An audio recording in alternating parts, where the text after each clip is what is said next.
My name's Will. My name is Michael. My name's Pearl. My name is Adrian. My name is Abigail.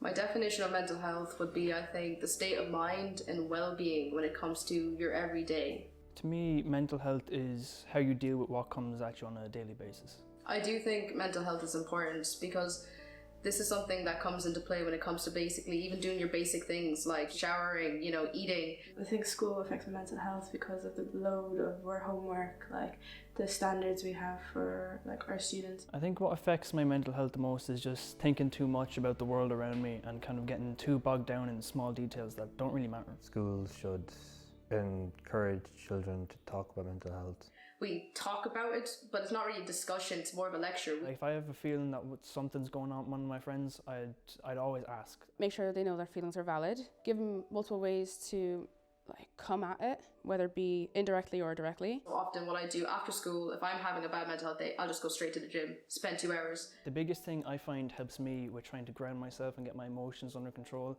is just sitting still for a second and just taking some deep breaths. I do think that there is a percentage, and I think it's particularly in the adults, that have a lack of understanding when it comes to mental health, because this is a new conversation that's being brought up in the world. When they were younger, mental health was never a question, so I think what they need to do, if they're willing to, educate themselves, sit down, look at discussions and talks with young people. The biggest thing I would change is just it to be socially acceptable among everyone, to just talk about what's going on, how you're feeling. People need to stop shying away from the subject like it's a bad thing. And I think that's the cool thing about Fergal and Comhairle, is that you're meeting so many different people and you actively have a voice. You're actively a part of a thing which is just about young people coming together to participate in their community, to make changes in their community.